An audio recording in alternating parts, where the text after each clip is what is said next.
Hello friends, good morning.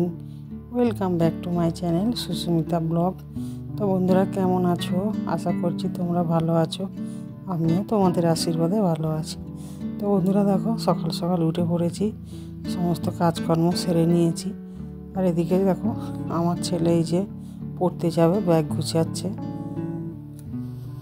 তো এখন বাজে সকাল 6:30। এই দেখো, আমার ছেলে পড়তে যাওয়ার সময় মুখে কিছু দিয়ে একটু জল খেয়ে চলে যাচ্ছে পড়তে। তো বাইরে হালকা হালকা ঠান্ডা আছে। তো এই দেখো, বিছানাটা এখনও গুছানো হয়নি। তো এই যে বিছানাটা গুছাতে চলে এলাম। তো বালাপোষটা আর ভালো করে গুছানো সম্ভব হচ্ছিল না। তো নিচে লাবিয়ে ভালো করে গুছালাম। আসলে বালাপোষটা এতটাই ভারী যে বিছানায় রেখে ভালো করে গুছানোই যায় না। তো এই দেখো, বিছানাটা গুছিয়ে নিয়ে ভালো করে এই যে শোকেস টোকেসগুলো মুছে পরিষ্কার করে নিচ্ছি। তো এগুলো আমার রোজকার কাজ। তার কারণ কেন বলো তো বন্ধুরা, কষ্ট করে যখন জিনিস বানানো হয় তখন কিন্তু তার মূল্যটা আলাদাই হয়।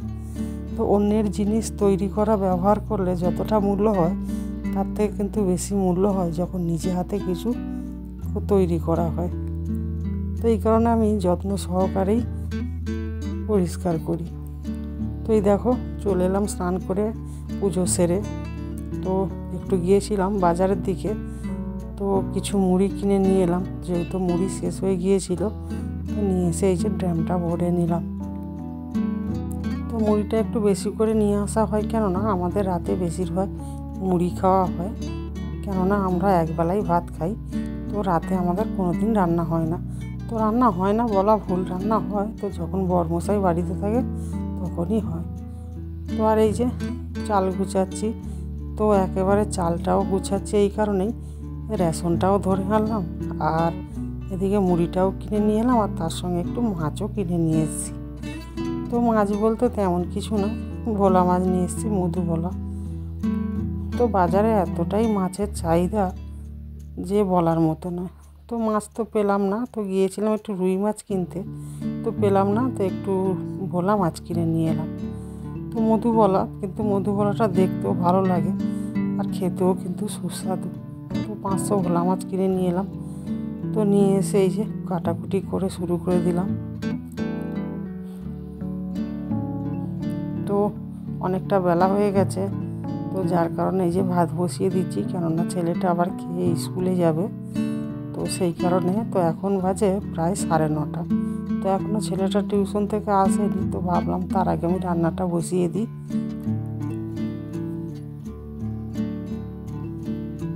তো এদিকে আমার রান্না হচ্ছে। তো বিম কড়াই আলুর চচ্চড়ি, ভোলা মাছের তেল ঝাল, আর টমেটো কিছু কিনে রেখেছিলাম। তো টমেটোগুলো না একটু পেকে গেছে বেশি। তো ভাবলাম টমেটোগুলো রাখলে তো নষ্ট হয়ে যাবে। তো সেই কারণে টমেটোগুলো চাটনি করে নিলাম। তো ছেলেটাও চলে এসছে। তো ছেলেটা এসে যে স্নান করে নিয়েছে, আর আমারও এইদিকে এই দেখো রান্নাবান্না সব কমপ্লিট হয়ে গেছে। তো এবারে ছেলেটাকে খেতে দিয়ে দেবো, কেননা ও স্কুলের জন্য রওনা দেবে।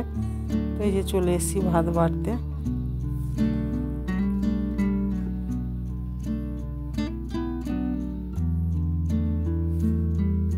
তো ছেলেটা না 10টা বাজলেই তাড়াহুড়ো শুরু করে দেয়। তো এই কারণে আমাকে একটু তাড়াতাড়ি রান্না করতে হয়।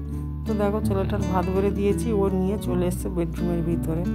এখানে টিভি দেখছে আর খাচ্ছে। তো ছেলেটার তো ওপাশে খাওয়া দাওয়া হয়ে গেল। তো ছেলেটা স্কুলের জন্য বেরিয়ে পড়েছে, আর আমি এই যে দুটো ভাত নিয়ে বসে গেলাম খেতে। কেননা সকালে যেহেতু টিফিন খাওয়া হয়নি। তো এখন প্রায় 11:30 মতো বাজতে যায়। তো এখনও রান্নার বাসন কোসনও কিছু গুছানো হয়নি। তো ভাবলাম দুটো খেয়ে নিই, খেয়ে নিয়ে একেবারে সমস্ত কিছু গুছিয়ে নেব। তো সকালবেলা করে না স্কুল থাকলে এতটা কাজের তাড়া বলার মতো নয়। তখন রান্না করব কখন, বাসি কাজ সারবো কখন, স্নান করব কখন, পুজো সারবো কখন, এইসব চিন্তা করতে করতে না মাথা খারাপ হয়ে যায়। তবু আমি যতটা পারি চেষ্টা করি যে সময়ের মধ্যে মেকআপ করে নেওয়া। তো ছেলেটা স্কুল বাড়ানো পর্যন্ত একটু তাড়াহুড়ো করে কাজ করতে হয়। তো ছেলেটাকে স্কুলে বার করে দেওয়ার পরে আমি এবার ধীরে সুস্থে নিজে খাওয়া দাওয়া করে গুছন গাছান করে নিই। তো বন্ধুরা, তোমরা শুনলে অবাক হবে, আমার ছেলে নিরামিষ খেতে পছন্দ করে, আর আমি একটু মাছ না হলে খেতে পারি না। আমার যেন বড়ই সমস্যা। তো বন্ধুরা, ভিডিওটা যদি ভালো লেগে থাকে like, comment, share and subscriber করতে ভুলবে না। তো আর একটা কথা, মানুষ মাত্র ভুল হয়, তো আমারও ভুল হতে পারে। তো যদি কিছু ভুল হয়ে থাকে তোমাদের কাছে ক্ষমা চেয়ে নিচ্ছি। তো এই দেখো রান্নার বাসন বার করে এনেছি, এবারে মাজা ঘষা করব। তো ভিডিওটা আমি এখানে শেষ করলাম। সবাই ভালো থেকো, সুস্থ থেকো, এখন মতো রাখছি, টাটা।